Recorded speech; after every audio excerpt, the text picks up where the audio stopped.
We have all heard the 10,000 hour rule.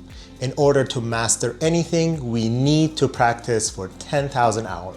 Well, I am at the 1,000 hour, which is just about 1/10 of the 10,000 hour needed to master anything. And I am here to show you what I've learned and how much I've improved in my first 1,000 hours. So here we go. So first of all, what was my skill before I started my journey? So this is kind of where I was. I really was able to copy things well that had line art and really very two-dimensional, so kind of like anime style. So I was able to kind of take a look and really see the lines. If I was able to see the line and the line art, I was able to copy it. And these are some examples of the things that I was able to do before I started my journey. So let's go into my first 100 hours when I started to take this seriously. So this was the exciting part. I made that decision to really start focus and try and work really hard and try and learn digital art really well. So I decided, let me try and find something that starts from the basics, and maybe it's something that's free that I don't really have to, pay for it much or commit to it too much. So I started with Drawbox. Drawbox is a very simple thing. It helps you start from scratch. It has a lot of exercises that helps you draw simple boxes, cylinders, and the basics that you really need. While I was doing that, at the same time, I was following a lot of digital artists that I really liked and enjoyed. And Ross Strauss launched his first digital art bootcamp. He started his first class and it was through a Patreon. So I was like, oh, this is very exciting. Ross Strauss is something that I really like and enjoy, and I really like his art. So I thought, let me just do this and I can learn from him directly. So I signed up for the digital art bootcamp is what he called it. And really I stopped doing Drawbox and jumped immediately into that. And this was really the exciting part. And the biggest thing that I learned from Ross Strauss here was that instead of thinking things as far of lines, so line art that I was, looking for when I was copying, was to think of things as light and shadow shapes. So this is the big thing that I learned from Ross and really helped me understand things and really take my art into the next level. So I started doing different things and practicing different things, and really I was surprised by what I can draw and paint by just changing my mindset. Instead of thinking of things in terms of lines, into thinking of things into light and shadow shapes.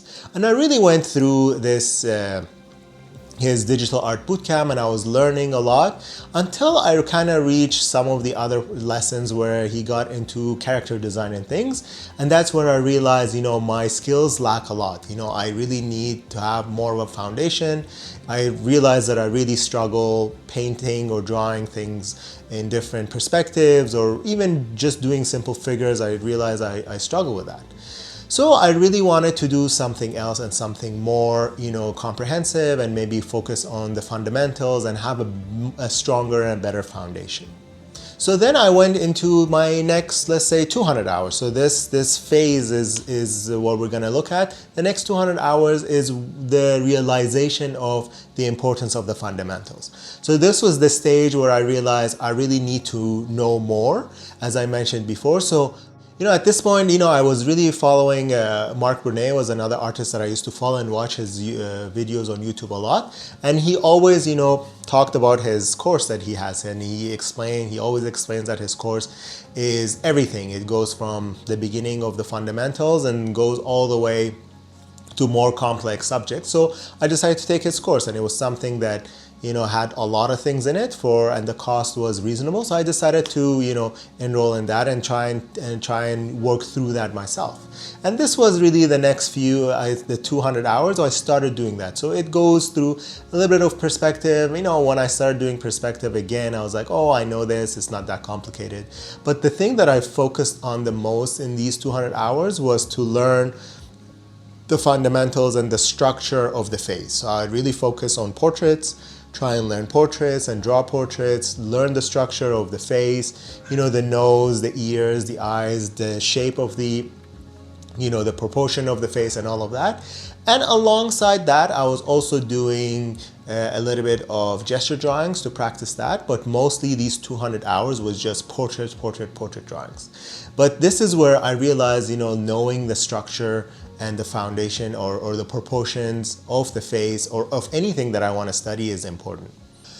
So at this point, you can see, I started to understand a little bit how to draw the head. It's still not great. There are a lot of mistakes here and there, but the improvement has been significant from the beginning because I started really focusing on that one subject for these hours or these few months that I was doing this, and I really learned to improve quite a bit on it. So then we can move on into hours 301 to about 600.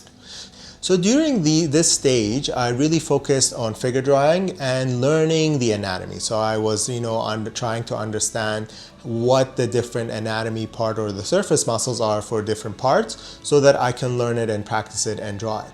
But looking back now, I understand that my foundation of perspective and form and structure wasn't strong enough. And that's why I really struggled with anatomy. Anatomy itself is a very complex subject. And I know that I was trying to maybe jump ahead a little bit and I really was excited to learn figure drawing.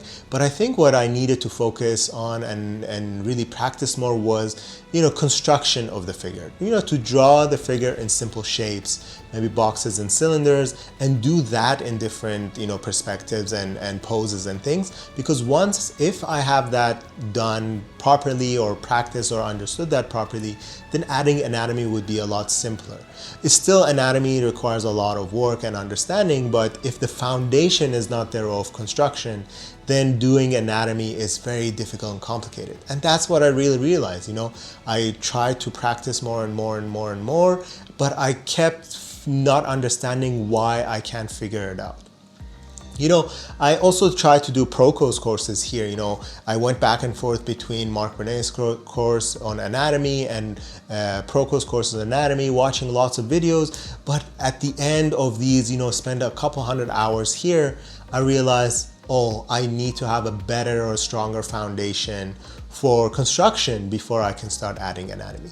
And learning anatomy is a very long-term thing. I don't think anatomy is something that you can master in maybe even 300 hours is not enough, because the poses can change a lot.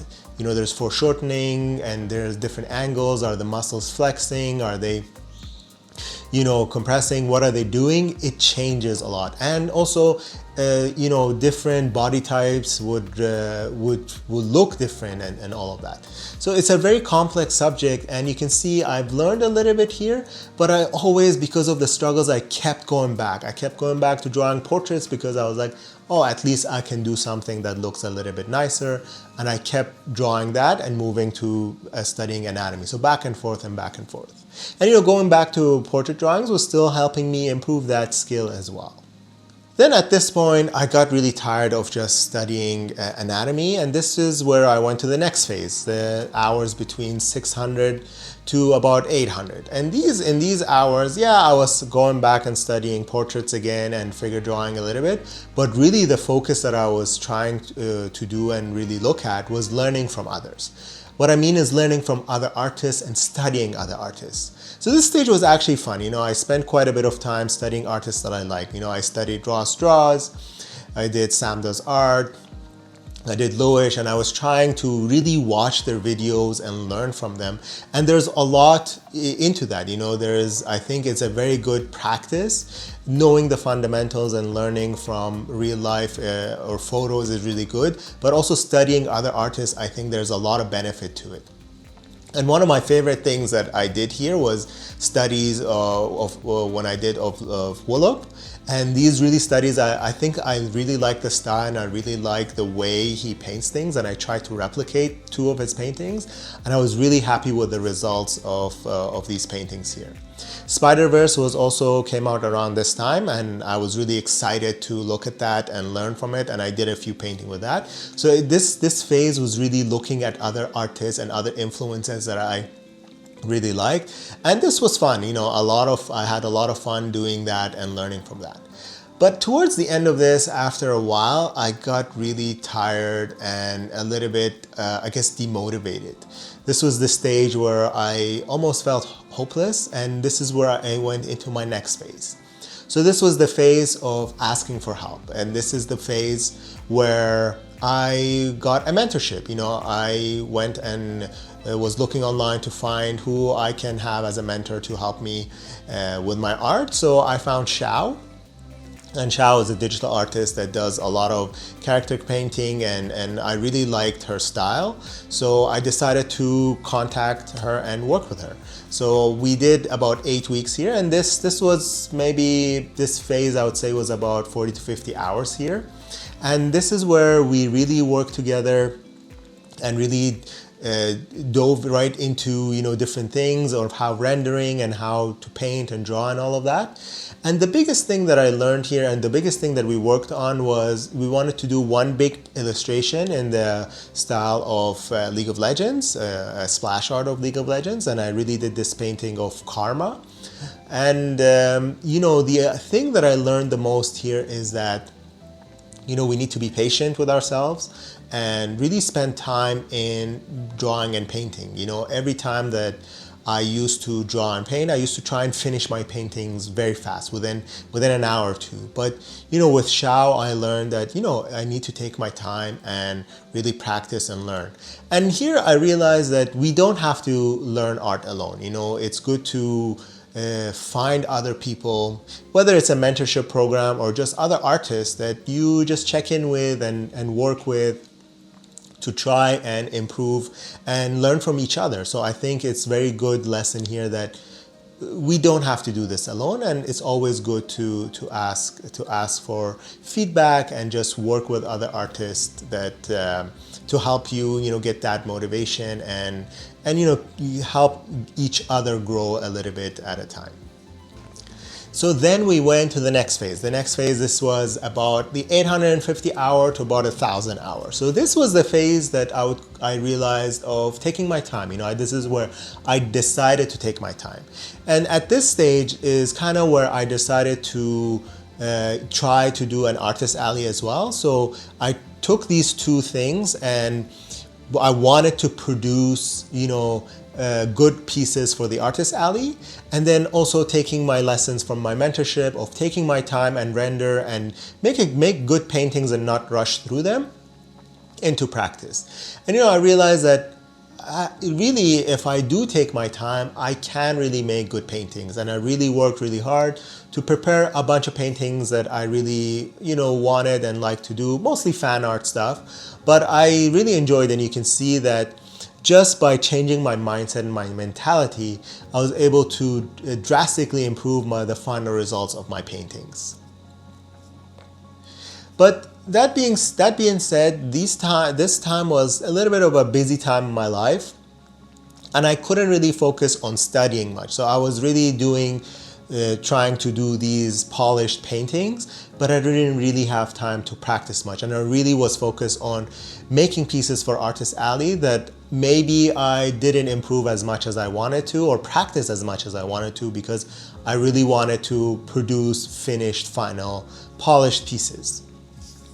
And now we're here today. So this is where I think what I'd like to call it is the phase where I'm trying to find the balance between learning and improving and studying and creating, pieces that are just for fun, or polished pieces that just take lots of time. And now looking back and reflecting on these 1,000 hours, I have learned a lot, and I think I have improved a lot. It did take me a couple years to get to the 1,000 hours. I really wanted to make this video because a lot of times when people say it took them 2 or 3 years, we don't actually know how much they spent drawing. So I'm here to say it took me about 1,000 hours to get to where I am today. I'm not saying that everyone's journey is the same, but this is my journey. And I am hoping that it will help inspire you to understand that you can actually make meaningful progress in a fraction of that 10,000 hour rule. And the other thing that I learned that is very important in my journey here is the importance of learning the simple forms and perspective.